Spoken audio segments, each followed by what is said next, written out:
Puji Tuhan saudara, selamat pagi, salam dalam kasih Tuhan Yesus.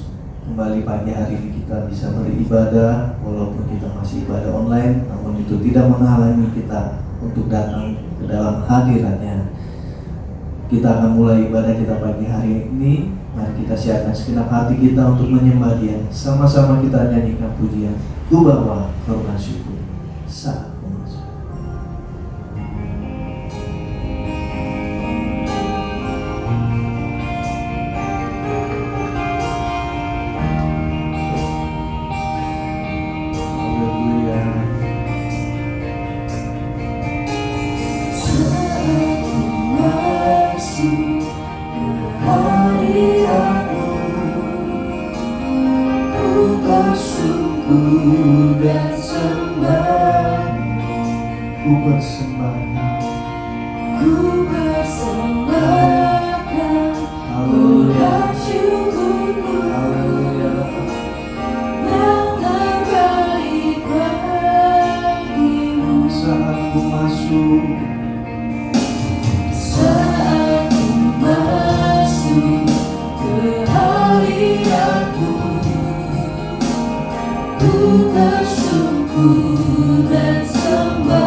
Benar Tuhan, kami bawa ke hadapan-Mu korban syukur kami di hadapan-Mu ya Bapa. Engkau Bapa yang baik, Engkau Bapa yang mulia, Engkau Bapa yang setia, yang senantiasa ada bersama dengan kami Tuhan. Terpujilah nama-Mu ya Bapa. Kami mengucap syukur kepadamu bahwa pagi hari ini kami bisa kembali beribadah Tuhan. Walaupun kami masih online Tuhan, namun kami percaya hadirat-Mu ada di tengah-tengah kami, ada di tengah-tengah umat-Mu Tuhan yang datang ke hadapan-Mu, memanggil nama-Mu, berseru memanggil nama-Mu Tuhan. Engkau hadir di antara kami. Terima kasih Tuhan Yesus. Kami akan mulai ibadah kami pagi hari ini. Kami serahkan ke dalam tangan-Mu, ke dalam pimpinan kuasa Roh Kudus-Mu. Di dalam nama Tuhan Yesus Kristus kami berdoa dan mengucap syukur. Haleluya. Amin. Puji Tuhan saudara, kita akan muliakan nama Tuhan. Sama-sama kita nyanyikan pujian bagi Dia.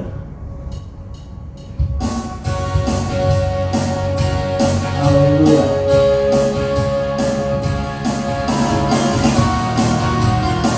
Amin.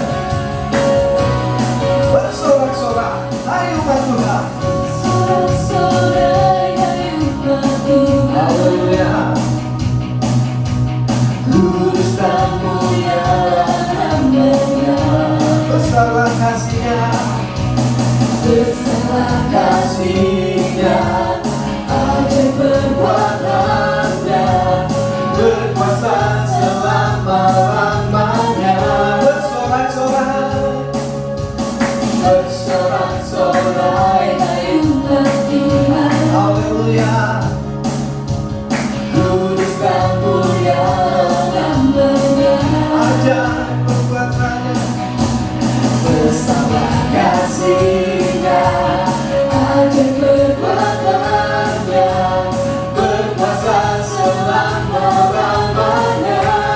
bagi Dia Bagi Dia yang melimpah, yang layak terima segala pujian bagi Dia yang berkata, sudah bumi sujud menyembah di hadapan-Nya. bersorak-sorak.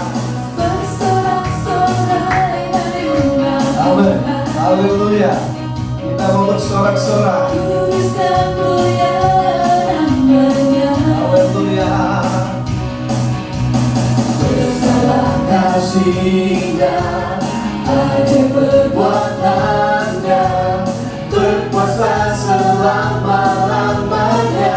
Bagi Dia Bagi Dia yang melimpah, yang layak. yang layak terima segala pujian bagi Dia yang berkata, sudah bumi sujud menyembah di hadapan Bagi Dia. bagi Amin. Dia Haleluya. yang melimpah, yang layak terima segala pujian bagi Dia yang berkata, sudah bumi sujud menyembah di Sekali lagi bagi Dia. bagi Amin. Dia Haleluya. yang melimpah, yang layak terima segala pujian bagi Dia yang berkata, sudah bumi sujud menyembah di hadapan-Nya. Haleluya. Puji Tuhan saudara. Bagi Dia yang layak menerima segala pujian. Kita sambung pujian kembali. Tuhan menetapkan.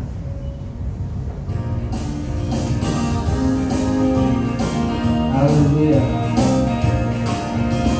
Tuhan menetapkan langkah-langkah orang yang ditunggangi.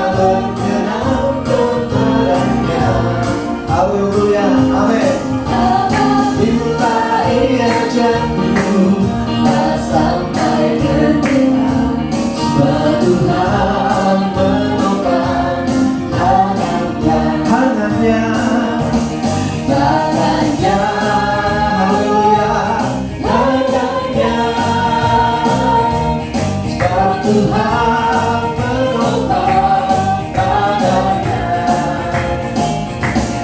Apabila ia jatuh, tak sampai tergenang, sebab Tuhan menopang tangannya. Tuhan menetapkan.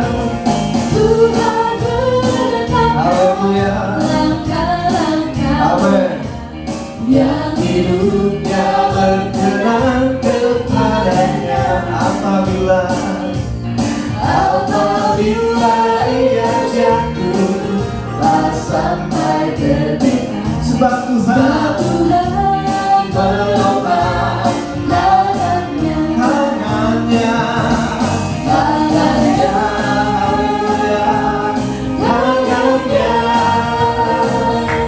sebab Tuhan menopang tangannya. Apabila ia jatuh, tak sampai tergenang, sebab Tuhan menopang tangannya. Tangannya. Tangannya, Haleluya.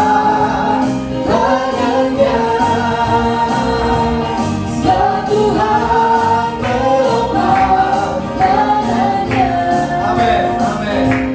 Apabila ia jatuh, Tak sampai tergenang, sebab Tuhan menopang tangannya.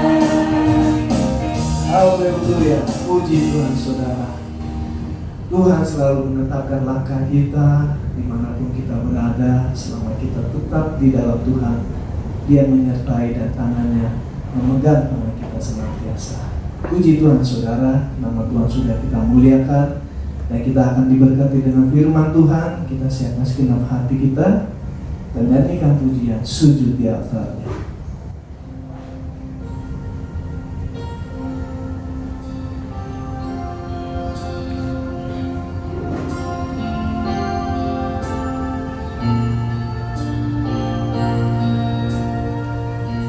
Haleluya. Haleluya.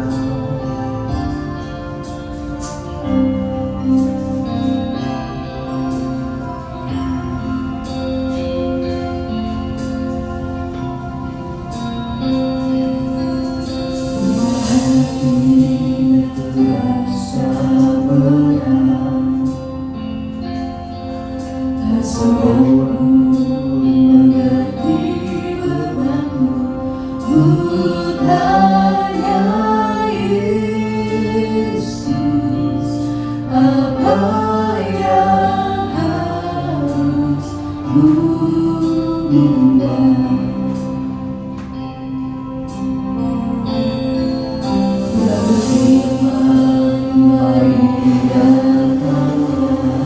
Haleluya.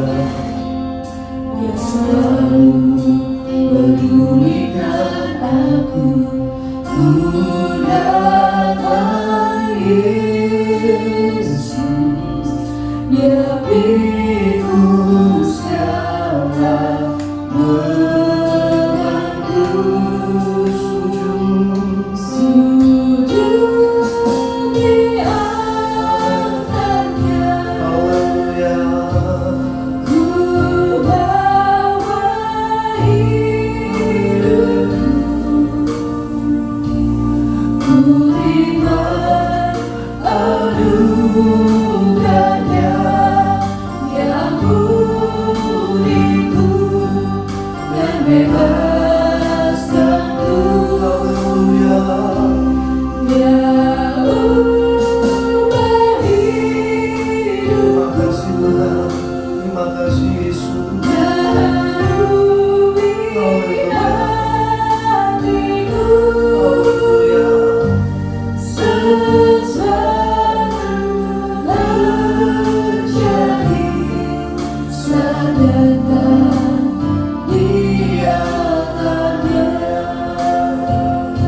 Bila hati terasa berat, Bila hati terasa berat, tak seorang pun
Mari kita berdoa, kita tundukkan kepala. Tuhan Yesus, kami mengucap syukur dan terima kasih kepada Engkau. Di siang hari ini kami kembali boleh mendengarkan kebenaran firman Tuhan. Biarlah Tuhan pimpin dalam jalannya pemberitaan firman-Mu, supaya kami boleh benar-benar bisa mendengarkan suara Tuhan dan merenungkan firman Tuhan itu dalam kehidupan kami, dan kami boleh melakukannya dalam kehidupan kami sehari-hari. Tuhan tolong berkati urapi kami semua, hati dan pikiran kami, supaya tertuju kepada Tuhan dan kepada firman-Mu. Kami siap untuk mendengarkan firman-Mu. Di dalam nama Tuhan kami Yesus Kristus kami berdoa mengucap syukur. Haleluya. Amin. Puji Tuhan, saudara. Pada siang hari ini kita akan kembali mendengarkan firman Allah, dan saya akan membawa firman Tuhan di dalam kitab Kolose pasalnya yang ketiga, ayat pertama sampai ayat yang keempat. Saudara yang ada di rumah, saya berharap saudara tetap membuka Alkitab saudara masing-masing di dalam kitab Kolose pasalnya yang ketiga, ayatnya yang pertama sampai ayatnya yang keempat. Saya akan membacakan Kolose pasal 3 ayat 1 sampai ayatnya yang keempat. Karena itu, kalau kamu dibangkitkan bersama dengan Kristus, carilah perkara yang di atas, di mana Kristus ada duduk di sebelah kanan Allah. Pikirkanlah perkara yang di atas, bukan yang di bumi. Sebab kamu telah mati dan hidupmu tersembunyi bersama dengan Kristus di dalam Allah. Apabila Kristus yang adalah hidup kita menyatakan diri kelak, kamu pun akan menyatakan diri bersama dengan Dia dalam kemuliaan. Nah, saudara, di dalam pembukaan pasal 3 surat Kolose ini kita melihat bahwa 3 kali Paulus menulis dengan Kristus. Ya, ada 3 kali Paulus menulis dengan Kristus. Ada frasa dengan Kristus yang menjadi motif utama dari keseluruhan pasal 3 surat Kolose. Kalau kita membaca tadi di dalam ayat 1 sampai 4, kita menemukan ada 3 dengan Kristus. Yang pertama adalah ayat 1, dibangkitkan dengan Kristus. Lalu yang kedua, hidup yang tersembunyi bersama dengan Kristus di dalam Allah. Itu ayat ketiga. Dan yang ketiga, Allah akan menyatakan diri bersama dengan Kristus dalam kemuliaan. Jadi ada 3 frasa dengan Kristus yang ditulis oleh Paulus di dalam ayat 1 sampai ayat yang keempat, yang menjadi motif utama dari tulisan Paulus. Nah, ketika Paulus menulis ketiga hal ini di dalam pasal 3 surat Kolose, kita melihat bahwa Paulus ingin mengungkapkan yaitu identitas, ya, identitas orang-orang yang percaya kepada Kristus atau percaya kepada Tuhan. Jadi ketiga hal tadi, ya saudara, dibangkitkan bersama dengan Kristus, hidup yang tersembunyi bersama dengan Kristus di dalam Allah, dan akan menyatakan diri bersama dengan Kristus dalam kemuliaan. Ketiga hal itu adalah identitas atau status atau jati diri orang yang percaya kepada Kristus. Jadi saudara perlu ingat, inilah identitas kita, ya. Ini jati diri kita, ini status saudara dan saya yang sudah tinggal di dalam Kristus. Nah, di dalam pasal 2, Paulus sebenarnya sudah memulai bahwa di dalam pasal 2 ayat yang ke-20, mari kita mundur ke belakang dan kita melihat dalam ayat 20. Apabila kamu telah mati bersama-sama dengan Kristus dan bebas dari roh-roh dunia. Jadi dalam pasal 2, Paulus sudah memulai bahwa kita sudah mati dengan Kristus dan demikian kita sudah bebas dari segala kuasa-kuasa atau roh-roh dari dunia ini. Dan di pasal 3, jadi Paulus tidak berhenti kepada kita sudah mati bersama dengan Kristus, Tetapi di dalam pasal 3, Paulus mengatakan kita sudah dibangkitkan dengan Kristus. Jadi saudara dan saya, orang yang percaya kepada Kristus, yang sudah di dalam Kristus, kita ingat bahwa kita sudah mati dengan Kristus. Dengan demikian kita sudah bebas dari segala kuasa-kuasa di dalam dunia ini, dan kita sekarang sudah dibangkitkan dengan Kristus di dalam kehidupan yang baru. Maka saudara perlu mengingat bahwa kematian dan kebangkitan Kristus tidak hanya dilihat sebagai sebuah peristiwa masa lalu yang harus diimani, yang harus dikenang, yang harus direnungkan. Ketika kita mengingat kematian dan kebangkitan Kristus, mungkin kita meneteskan air mata. Itu baik, saudara. Ya, itu baik ketika saudara mengingat, merenungkan betapa besarnya kasih Allah di dalam Kristus yang sudah mati dan bangkit bagi saudara. Tetapi bagi Rasul Paulus itu belum cukup.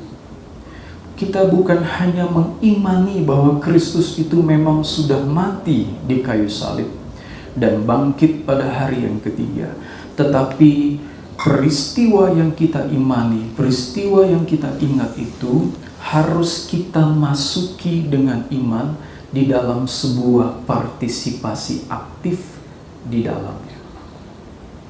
Jadi kematian dan kebangkitan Kristus bukan hanya dilihat dan diimani, tetapi kita diundang untuk masuk ke dalam kematian dan kebangkitan Kristus, di mana saudara dan saya berpartisipasi aktif di dalam kematian dan kebangkitan Kristus.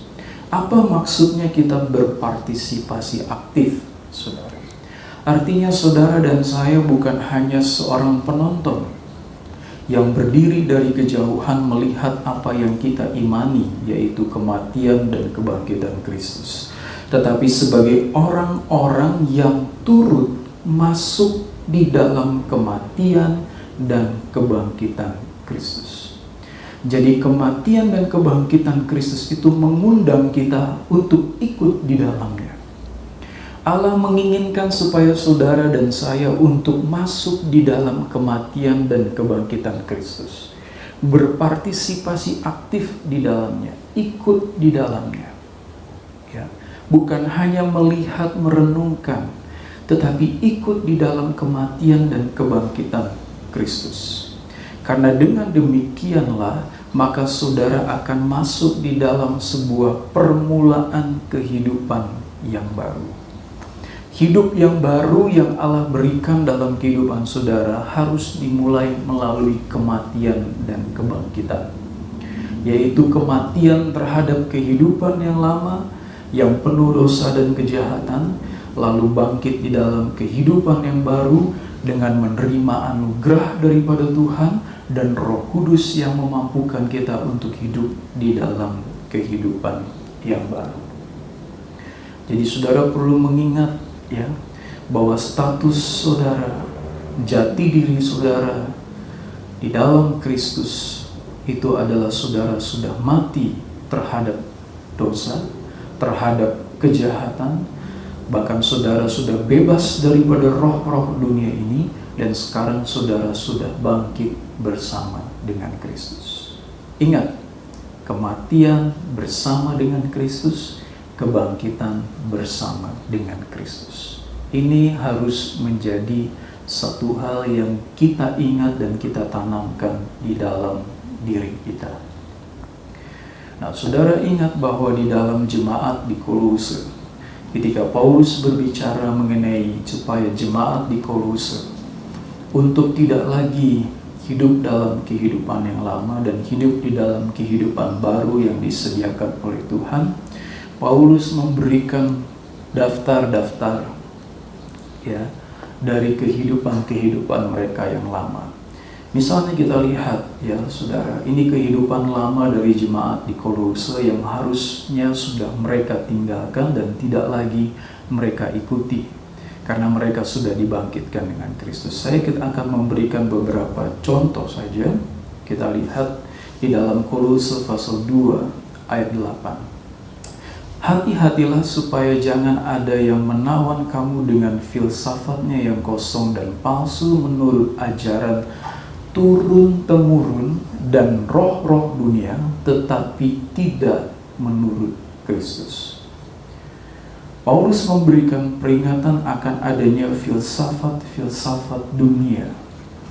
Ya, setiap dari kita itu secara sadar atau dengan tidak sadar, saudara itu memegang satu filsafat-filsafat yang mungkin bertentangan dengan ajaran Kristus. Paulus katakan, hidup kamu yang lama dulu kamu takluk pada filsafat-filsafat itu. Tetapi sekarang di dalam kehidupan kamu yang baru, kamu tidak boleh lagi takluk kepada filsafat-filsafat dunia yang kosong dan palsu, yang menurut kepada ajaran dari turun-temurun dan roh-roh dunia ini. Jemaat di Kolose juga mempunyai masalah untuk hidup di dalam kejahatan.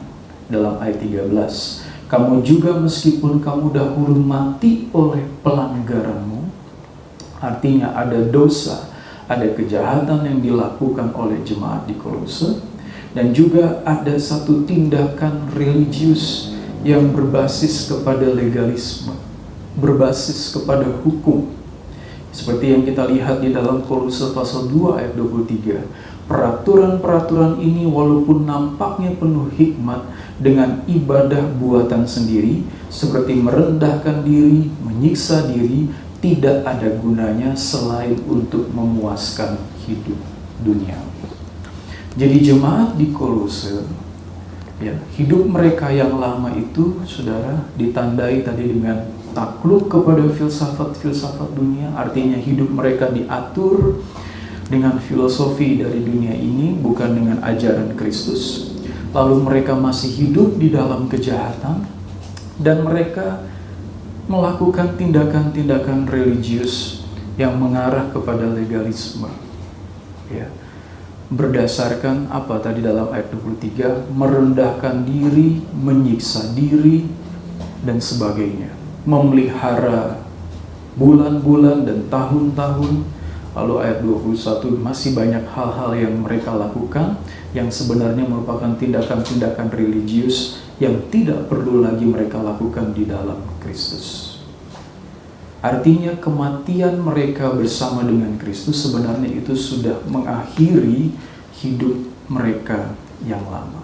Paulus ingin mengatakan bahwa semua hal-hal itu adalah kehidupan yang lama yang sudah harus mereka akhiri ketika mereka berada di dalam Kristus. Ketika mereka sudah mati bersama dengan Kristus. Dan sekarang Paulus katakan kamu sudah memiliki kehidupan yang baru. Yaitu satu kehidupan yang terpisah dari kehidupan yang lama.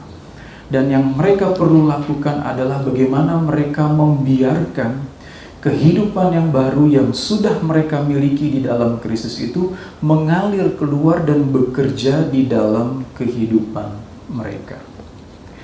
Ya, jadi yang diperlukan orang-orang yang sudah di dalam Kristus adalah bagaimana kita bisa mengeluarkan, saudara, kehidupan yang baru yang datang di dalam anugerah Allah itu keluar dalam kehidupan kita.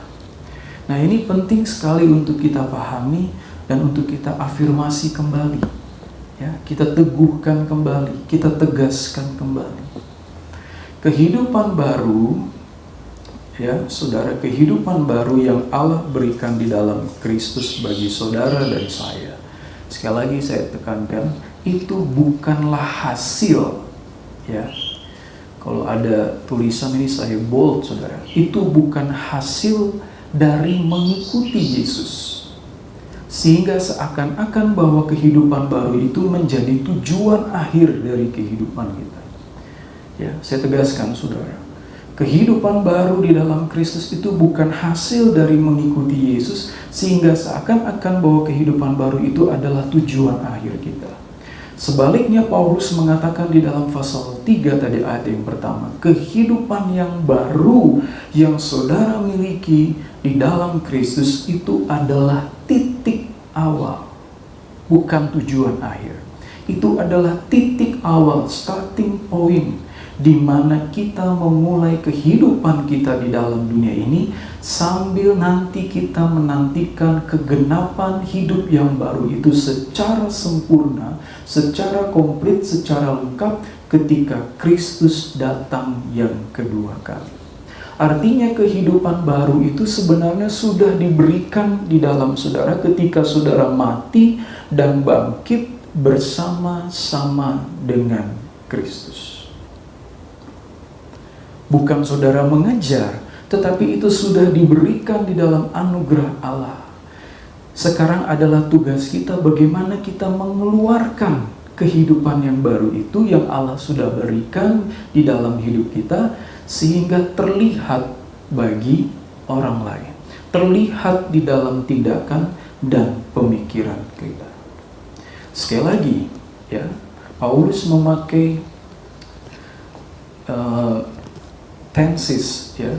Kalau kita baca dalam bahasa Inggris itu lebih jelas sebenarnya. If then you were, ya, you were raised with Christ.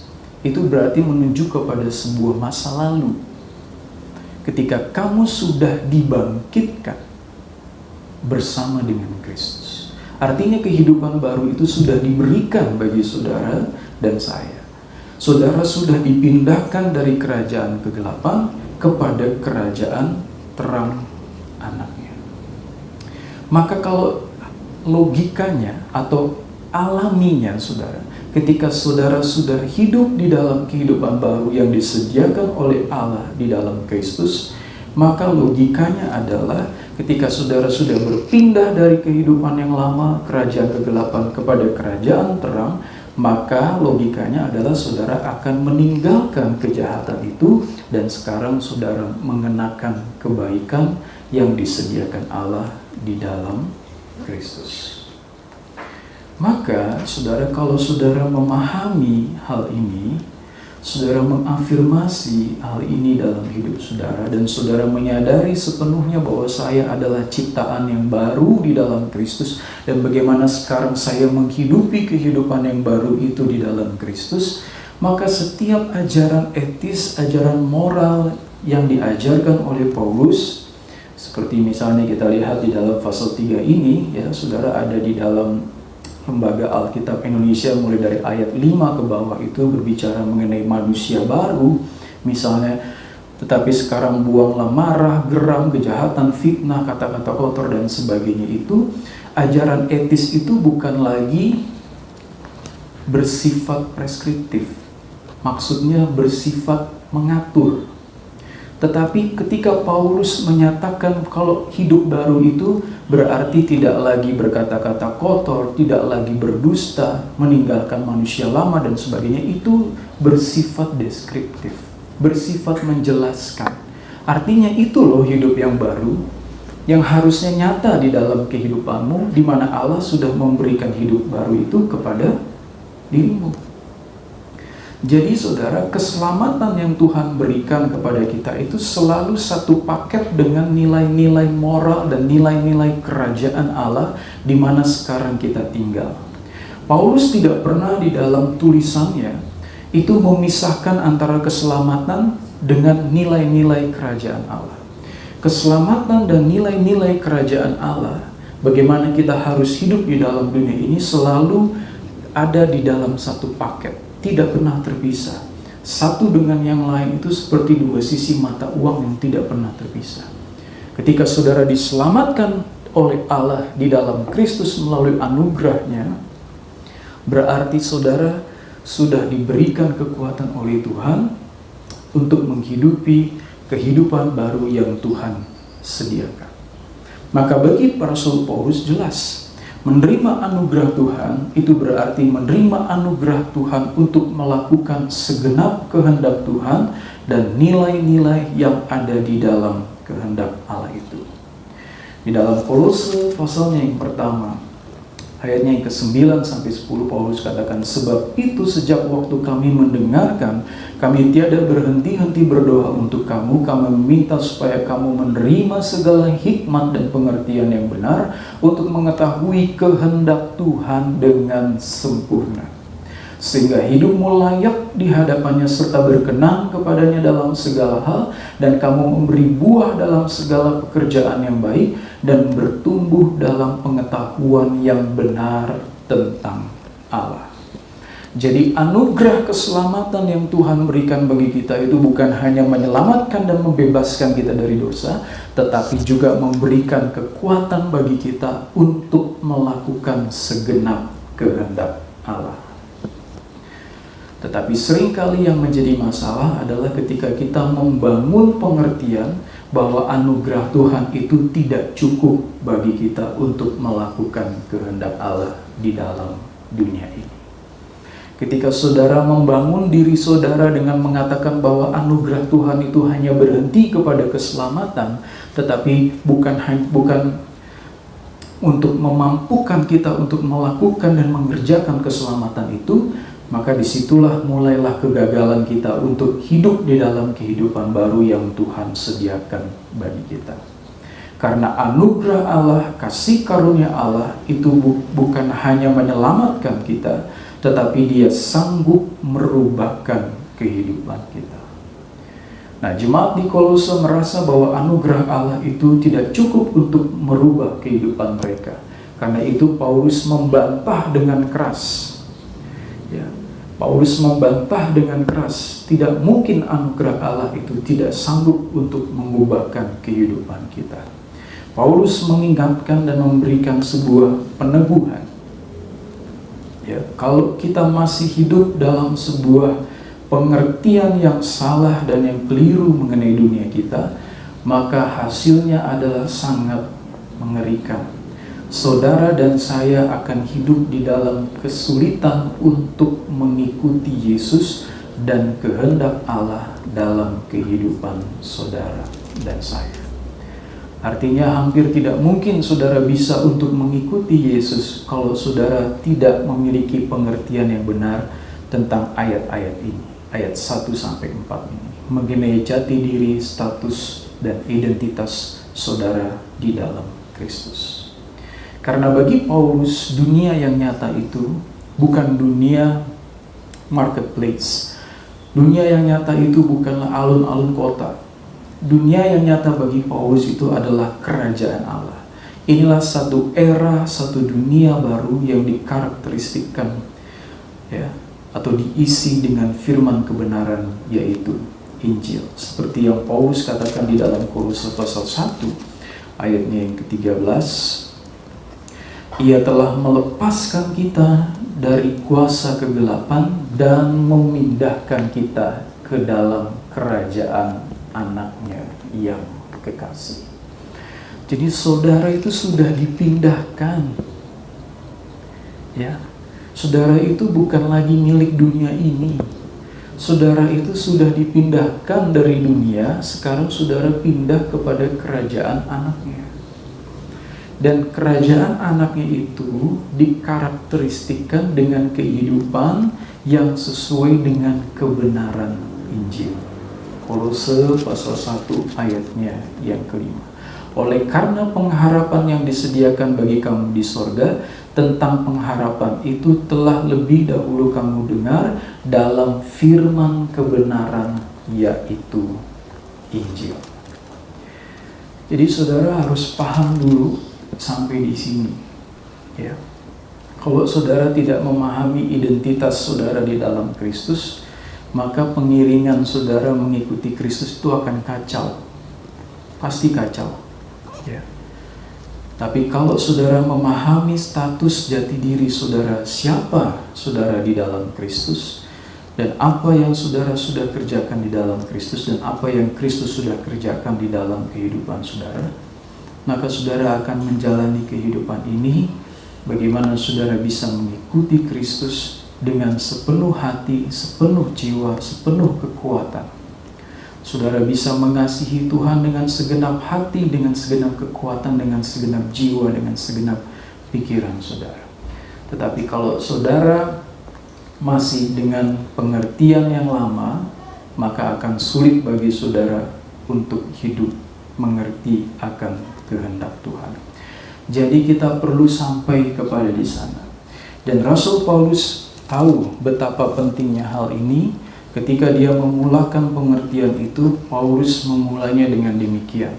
Ya, di dalam ayat 1 tadi, pasal yang ketiga, karena itu kalau kamu dibangkitkan bersama dengan Kristus, perhatikan saudara, ya, ingat kata dibangkitkan bersama dengan Kristus itu sudah terjadi dan saudara sudah miliki kehidupan itu dalam kehidupan saudara. Apa yang harus kita lakukan? Carilah perkara yang di atas, di mana Kristus ada, duduk di sebelah kanan Allah. Ayat 2, pikirkanlah perkara yang di atas, bukan yang di bumi. Pertama, Paulus memakai kata mencari. Dalam bahasa Yunani itu dipakai kata zeteo. Ini kata yang sama dengan kata carilah dahulu kerajaan Allah. Dan ada banyak ayat-ayat paralel lainnya mengenai ayat ini. Ya, carilah dahulu kerajaan Allah. Kata mencari. Tetapi kata mencari di dalam pasal 3 ayat yang pertama ini memiliki nuansa. Ya, sekali lagi, memiliki nuansa yang berbeda dari ayat-ayat yang lain yang menggunakan kata yang sama, kata zeteo. Karena kata mencari di sini bukan dimaksudkan bagi kita untuk berjuang mencari status surgawi kita. Ya. Karena sudah dijelaskan oleh Paulus bahwa kita sudah memiliki status itu. Ya. Jadi kata mencari perkara yang di atas itu bukan berarti kita berjuang untuk mencari status identitas surgawi kita. Karena di dalam ayat 1 tadi sudah ditegaskan oleh Paulus, kamu sudah dibangkitkan. Artinya status identitas saudara di dalam Kristus, di dalam Allah itu sudah jelas. Ya, kewargaan kita itu sudah jelas di dalam Kristus. Jadi bukan berjuang untuk mencari status itu, tetapi sebaliknya bahwa status kita sebagai warga kerajaan Allah itu menjadi petunjuk atau memberikan arah di dalam setiap pemikiran dan tindakan kita. Jadi mencari itu adalah bagaimana kita menyesuaikan status kita, identitas kita yang sudah kita terima di dalam Kristus itu, dan kita mencari petunjuk, yaitu dengan mengarahkan kepada perkara-perkara yang di atas, menunjuk kepada perkara-perkara yang Allah sediakan bagi kita, yang mengatur segenap pemikiran dan tindakan kita. Dan itu diperjelas di dalam ayat 2 ketika Paulus katakan, pikirkanlah perkara-perkara yang di atas. Kata pikirkanlah atau memikirkan itu dipakai dalam bahasa Yunani phroneo. Kata memikirkan itu bukan hanya sekedar sebuah proses intelektual, proses mental, proses pikiran, yang berpikir intelektual kita, berpikir tentang perkara yang di atas. Tetapi memikirkan itu lebih masuk kepada bagaimana mengatur kehendak kita. Maka jika berbicara mengenai mengatur kehendak kita, itu berbicara mengenai sikap dasar dari hati atau batin kita. Ya. Ini berbicara mengenai sikap dasar atau hati atau batin yang menjadi dasar untuk mencari. Maka dengan kata lain adalah saudara, kalau saudara ingin mencari perkara-perkara yang di atas, itu harus dimulai dari sikap hati dan batin yang menjadi dasar dari kehidupan kita.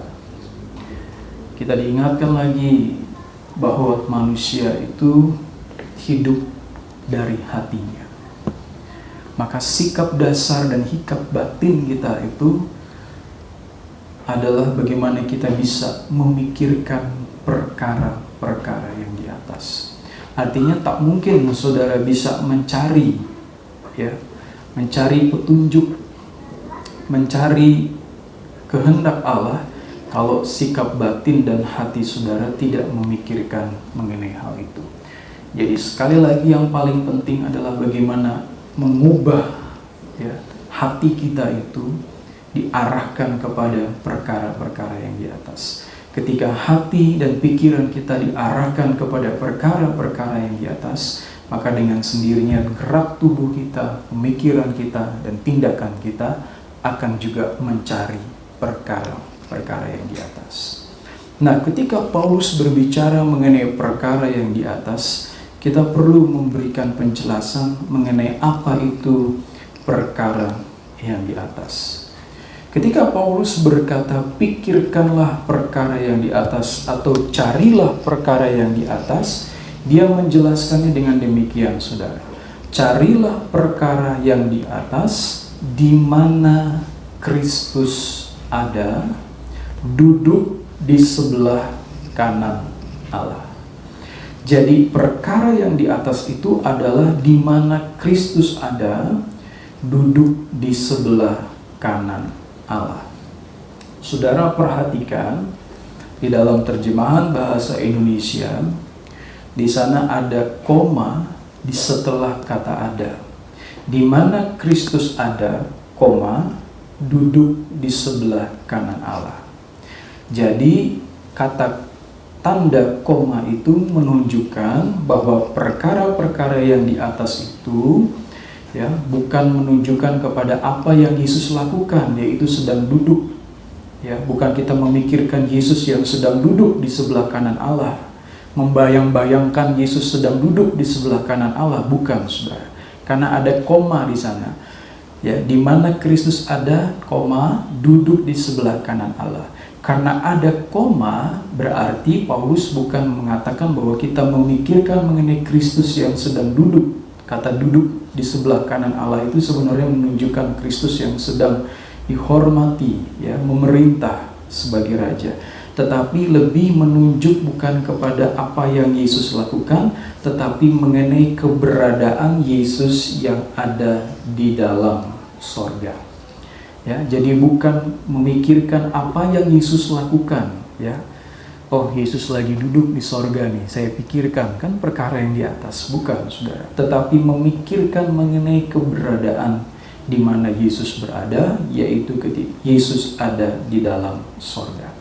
Maka dengan memikirkan dan mencari perkara yang di atas, artinya apa?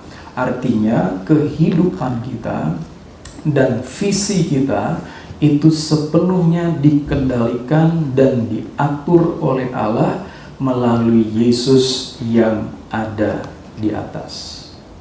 Sekali lagi, memikirkan perkara yang di atas dan mencari perkara-perkara yang di atas itu artinya kehidupan kita dan visi kita itu dikendalikan dan diatur oleh Allah melalui Yesus yang sekarang ada di atas.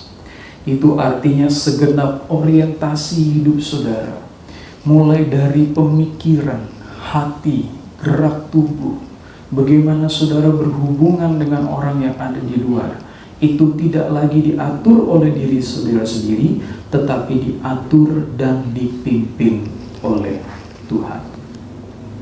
Tapi jangan saudara salah mengerti atau salah menganggap bahwa ketika Paulus berbicara mengenai memikirkan perkara yang di atas, itu berarti kita tidak lagi memikirkan perkara hidup sehari-hari di dalam dunia. Kita tidak lagi memikirkan mengenai bekerja, bagaimana mengurus rumah tangga kita, bagaimana kita bersekolah dan sebagainya. Tidak, saudara. Tetapi yang dimaksudkan oleh Paulus ketika dia mengatakan kita harus hidup dengan memikirkan perkara-perkara yang di atas, itu artinya segenap kehidupan kita, termasuk hidup sehari-hari, bekerja, rumah tangga, suami istri, mengasuh anak dan sebagainya, memasak, bersekolah dan sebagainya, itu semuanya diatur, diarahkan di dalam visi dan orientasi yang datang dari surga di dalam kehidupan baru yang Allah berikan dalam hidup saudara. Jadi kehidupan kekristenan itu sebenarnya mengangkat kepada satu kehidupan yang lebih tinggi. Hidup sehari-hari seperti memasak, seperti bekerja, seperti melakukan hal-hal yang kelihatannya sederhana, itu diangkat dengan satu visi yang datang dari Tuhan. Ya, kalau saudara baca dalam suratan-suratan Paulus tuh nggak pernah saudara nggak memikirkan hal-hal praktis.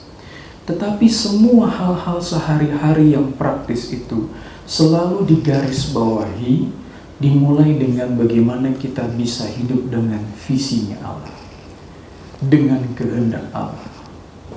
Ya, jadi kehidupan sehari-hari itu diangkat oleh Tuhan, diberi sebuah visi yang baru, diberi sebuah kehendak Allah yang baru, sehingga kehidupan itu dimulai dari visi Allah yang dari atas, bukan tadi dalam Kolose pasal 2 ayat 8, dari filosofi manusia yang baru, yang lama di bawah.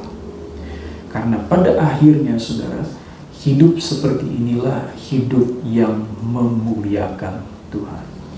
Kalau saudara mau mengerti apa itu hidup yang memuliakan Allah, adalah hidup sesuai dengan visi dan kehendak yang dimulai dari Allah, dari Kristus. Nah, ini yang harus kita pahami ketika Paulus berkata, carilah perkara yang di atas dan pikirkanlah perkara-perkara yang di atas, bukan yang di bumi. Artinya Allah di dalam Kristus memberikan sebuah orientasi yang baru, tujuan yang baru di dalam kehidupan saudara. Jadi kalau saudara bekerja untuk kemuliaan Allah. Kalau saudara mencuci untuk kemuliaan Allah. Kalau saudara mengasuh anak untuk memuliakan Allah. Kalau saudara berdagang untuk memuliakan Allah. Kalau saudara melakukan semua itu untuk memuliakan Allah, maka saudara sudah berada di track yang benar. Masalahnya adalah kita tidak paham ini. Karena itu kita harus benar-benar memahami hal ini dalam kehidupan saudara. Dan yang terakhir Paulus katakan, hidupmu tersembunyi bersama dengan Allah dan akan menyatakan diri kelak bersama dengan Kristus. Ayat 3, sebab kamu telah mati dan hidupmu tersembunyi bersama dengan Kristus di dalam Allah. Apa artinya ini saudara? Apa artinya hidup kita itu tersembunyi? Ya, ini bukannya bahasa doa ya. Sembunyikan hambamu di belakang salibmu, bukan saudara. Ya. Ini adalah sebuah pernyataan yang penting. Kehidupan yang tersembunyi di dalam Allah itu memiliki dua arti. Yang pertama, identitas baru saudara di dalam Kristus itu sudah nyata, tetapi sekarang masih tersembunyi. Karena kapan itu akan nyata? Di dalam ayat 4.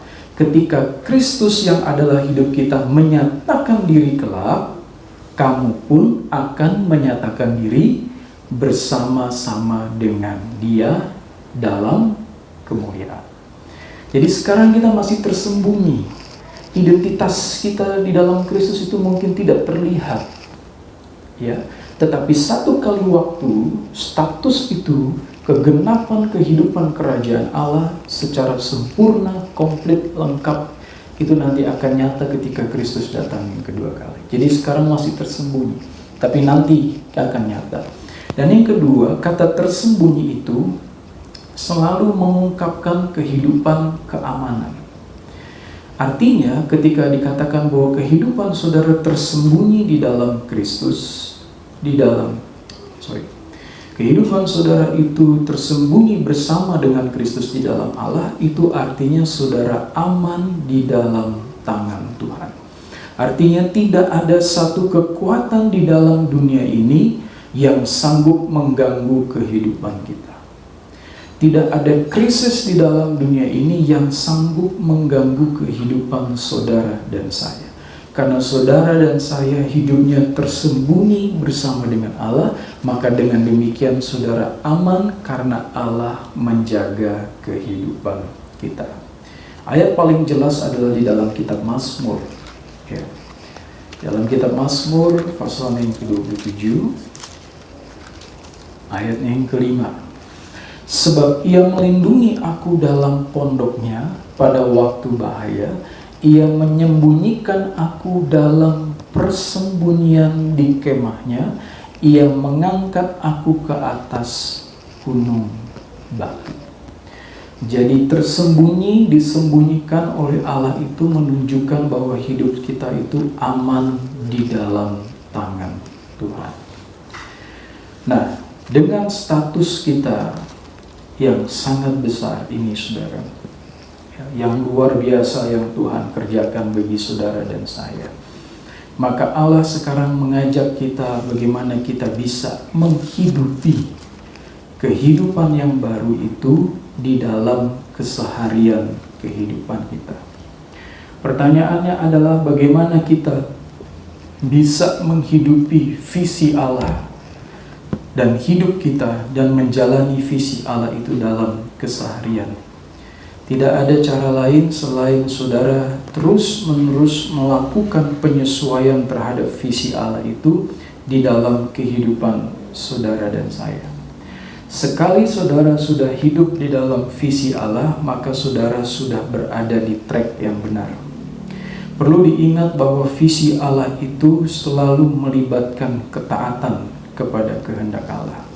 Dan taat sepenuhnya kepada kehendak Allah, tadi sudah saya katakan, taat sepenuhnya kepada kehendak Allah itu bukan perkara yang mustahil.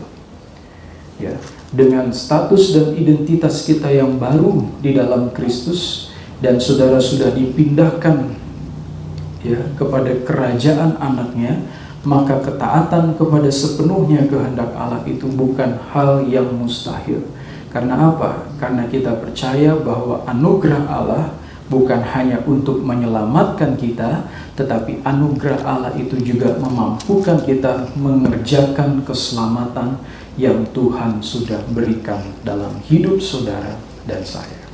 Artinya jangan membangun pengertian dalam diri saudara bahwa anugerah Tuhan itu tidak cukup untuk mengubah hidup saudara untuk hidup dalam hidup yang baru. Kalau saudara masih berpegang kepada itu, maka saudara akan amburadul dalam mengikuti Kristus. Saudara tidak akan benar-benar bisa mengikuti Kristus dengan menyerahkan seluruh hidup saudara bagi Kristus. Tetapi kalau saudara percaya bahwa anugerah Allah itu sanggup memampukan kita untuk menyerahkan hidup kita sepenuhnya kepada Kristus, dan bagaimana Kristus mengatur kehidupan kita dari atas, diberikan sebuah kehendak, sebuah visi yang baru dalam kehidupan kita, dan kita bekerja di dalam visi Allah itu, maka barulah di situ saudara bisa mengikuti Kristus dengan benar. Jadi hidup yang sesuai dengan visi Allah itu juga sejalan dengan nilai-nilai yang baru di dalam kerajaan Allah, yang juga mengatur dalam kehidupan kita sehari-hari. Artinya nggak mungkin ya saudara sudah tinggal dalam kerajaan anaknya, kerajaan terang, saudara masih melakukan kehidupan lama. Nggak mungkin. Hasil alami daripada saudara sudah berpindah adalah artinya saudara sudah tidak lagi hidup dalam kehidupan yang lama. Hidup sehari-hari, baik pernikahan, keluarga, pekerjaan, sekolah, dan sebagainya, itu diatur dari atas, di mana Allah memberikan visi yang baru itu dalam kehidupan kita. Maka jika saudara sudah menghidupi kehidupan baru yang Allah berikan itu, dan Allah sudah memberikan sebuah visi yang baru di dalam kehidupan saudara sebagai status saudara sebagai anak-anak Allah, saudara sudah mati dan bangkit bersama dengan Kristus, bahkan saudara sudah tersembunyi, artinya saudara sudah aman di dalam Kristus, maka berapapun besar kesulitan yang kita hadapi ketika kita menjalani visi yang dari Allah, kesulitan itu tidak akan pernah menghalangi visi Allah dalam hidup saudara. Seberapa besar pun orang mau menghalangi Kristus untuk tidak pergi ke salib, karena Kristus taat sepenuhnya kepada kehendak Allah, maka itu tidak bisa menghalangi kehendak Allah. Artinya, selama kita ada di dalam track yang benar, di dalam kehendak Allah yang benar, maka kesulitan-kesulitan apapun yang kita hadapi, pasti kita bisa lewati bersama dengan Tuhan. Masalahnya adalah ketika kita tidak ada di dalam kehidupan sepenuhnya kehendak Allah, ketika kita mengalami kesulitan, maka kita benar-benar kehilangan pengharapan. Tetapi kalau kita ada di dalam track yang benar, kehidupan yang baru di dalam Kristus, di dalam visi yang dari atas mengatur kehidupan kita, dan kehidupan kita dikatakan tadi tersembunyi bersama dengan Kristus di dalam Allah, maka itu adalah jaminan bagi Allah buat saudara bahwa saudara pasti akan bisa melakukan atau bisa menggenapi setiap rencana dan kehendak Allah bagi saudara pribadi masing-masing. Maka saudara, kehidupan yang baru adalah meninggalkan segala visi yang dari bawah. Ya.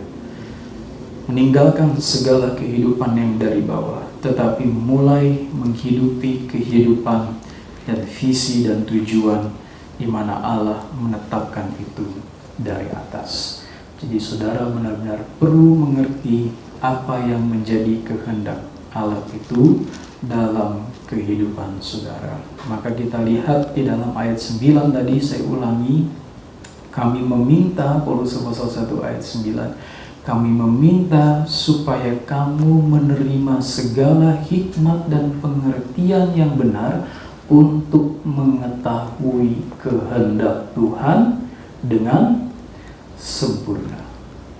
Supaya apa? Ayat 10, sehingga hidupmu layak di hadapannya, serta berkenan kepadanya dalam segala hal, dan kamu memberi buah dalam segala pekerjaan yang baik, dan bertumbuh dalam pengetahuan yang benar tentang Allah. Oh, ini indah sekali. Tetapi ini tidak mungkin bisa kita lakukan kalau saudara tidak memiliki pengertian yang benar tentang siapakah diri saudara di dalam Kristus, dan bagaimana saudara bisa mengeluarkan kehidupan yang baru itu di dalam Kristus. Mari pagi hari ini, siang hari ini, kita kembali lagi kepada kebenaran firman Allah. Paulus di dalam firman Tuhan pagi siang hari ini mengajak kita untuk hidup dengan orientasi, dengan arah yang dikerjakan oleh Tuhan. Ya, jangan bawa visi saudara sendiri, tapi bawalah visi yang Tuhan sudah sediakan bagi saudara. Sekali saudara ada di dalam track itu, kesulitan apapun saudara menjalani visi Allah itu, pasti saudara akan tetap bisa melewatinya. Tapi kalau saudara tidak di dalam track kehendak Allah, walaupun cuma kesulitan kecil, saudara akan jatuh. Tapi kalau saudara ada di dalam track kehendak Allah, jaminannya adalah Allah akan melindungi dan menjaga saudara. Mari kita akan mengakhiri firman Tuhan ini dengan menyanyikan satu pujian, dan kita akan sama-sama berdoa. Mari kita menyembah Tuhan, kita angkat satu pujian, Yesus kau kebenaran yang menyelamatkanku.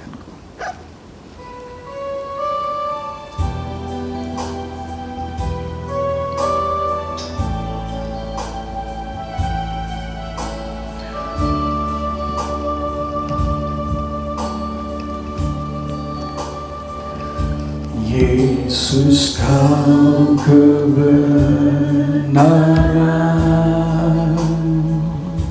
yang menyelamatkanku, kau memberikanku hidup dan pengharapan.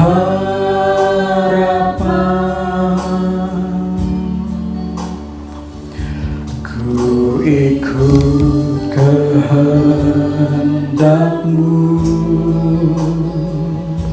ku perlu anugerah-Mu, ku nyatakan janjiku kepadamu. Kalau ku hidup,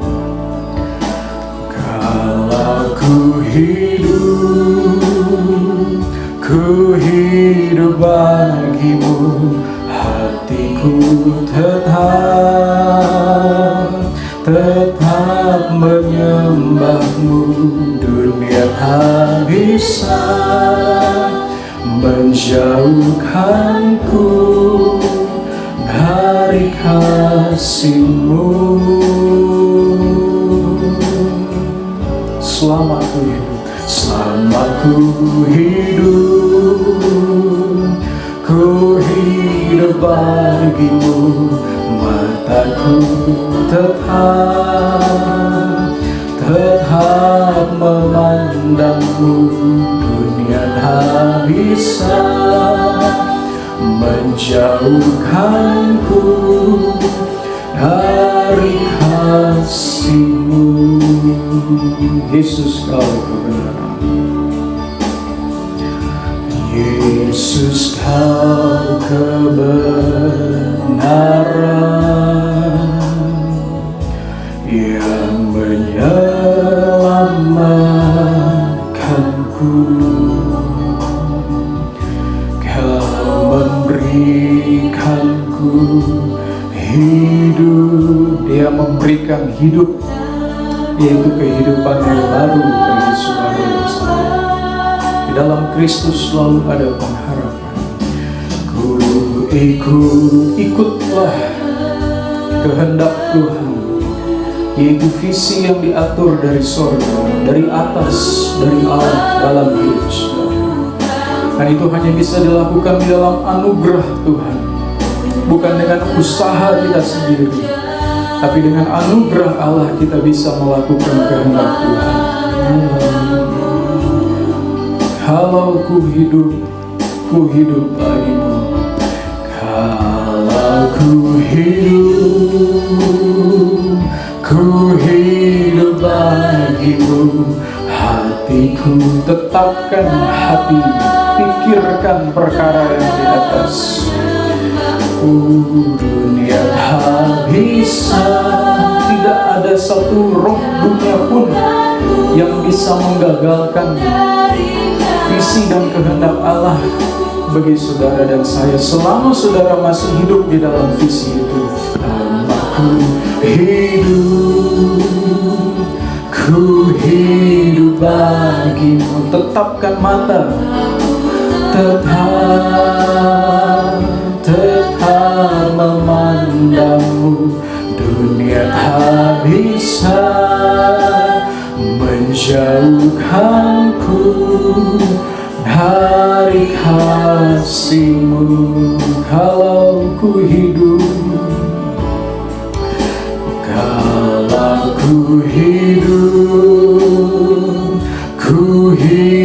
bagi-Mu. Hatiku tetap menyembah-Mu. Dunia tak bisa menjauhkanku dari kasih-Mu. Selama ku hidup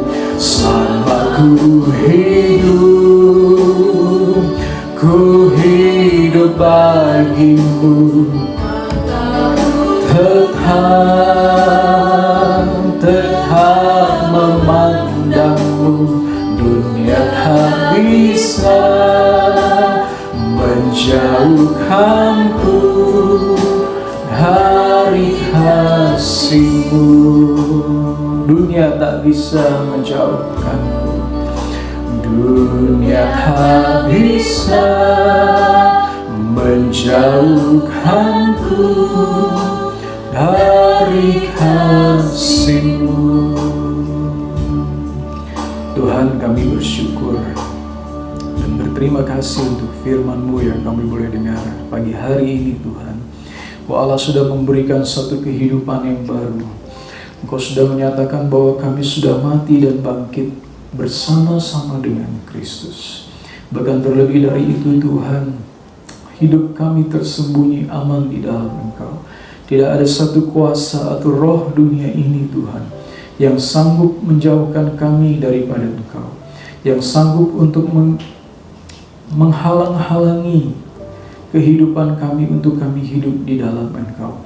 Karena itu, di pagi siang hari ini, Tuhan, firman-Mu mengingatkan kami untuk memikirkan perkara-perkara yang di atas, untuk mencari perkara-perkara yang di atas. Itu artinya kami mau diatur oleh Engkau. Kami boleh mengerti apa yang menjadi kehendak Tuhan dalam kehidupan kami. Dan kehendak Tuhan yang sempurna itu bukan sesuatu yang jauh Tuhan, tetapi dengan anugerah-Mu, keselamatan yang Tuhan sudah berikan, kehidupan baru yang sudah Tuhan berikan dalam kehidupan kami sanggup untuk melakukan kehendak Allah itu secara sempurna. Tuhan beri kami pengertian, Tuhan beri kami hikmat untuk kami mengerti kehendak Tuhan yang sempurna, sehingga hidup kami ini boleh layak dan berkenan kepada Tuhan. Dan kami tahu Tuhan, ketika kami hidup di dalam kehendak Allah, ketika kami hidup di dalam visinya Allah, di dalam visi yang dari atas, di dalam perkara-perkara yang Tuhan sediakan bagi kami, tidak ada satu krisis pun, tidak ada satu kesulitan pun, tidak ada satu halangan pun yang dapat menghalangi kami untuk menggenapi kehendak Allah bagi kami pribadi masing-masing. Dan kami tahu bahwa seluruh kehendak Allah itu bagi kami pribadi masing-masing tidak terlepas dari seluruh kehendak Allah yang sempurna bagi dunia di mana kami tinggal. Karena itu Tuhan tolong kami supaya di dalam keseharian hidup kami, di dalam setiap apa yang kami kerjakan dan lakukan, apa yang kami pikirkan dan apa yang kami renungkan, semuanya itu boleh memuliakan nama Tuhan. Karena nama-Mu saja yang layak dipuji, nama-Mu saja Tuhan yang layak disembah, dipermuliakan dalam kehidupan kami. Berkati seluruh umat-Mu, di mana umat-Mu berada Tuhan. Kami tahu bahwa kami sedang berada di satu keadaan yang tidak mudah. Tetapi ketika kami ada di dalam kehendak Allah, kami tahu apa yang harus kami lakukan. Karena Tuhan Engkau memberikan pengertian-pengertian itu di dalam kehidupan kami. Berkati kami semua dengan setiap visi yang daripada Tuhan, sehingga kami boleh mengerjakan setiap kehendak Allah dalam kehidupan kami. Berkati setiap usaha-usaha pekerjaan, sekolah, studi, segala sesuatu yang dikerjakan oleh umat-Mu. Lindungi Tuhan dari segala sakit penyakit apapun, tetapi Tuhan senantiasa menyertai dalam kehidupan mereka. Dan sekarang saudara-saudara yang di rumah, kita akan sama-sama menerima berkat daripada Tuhan.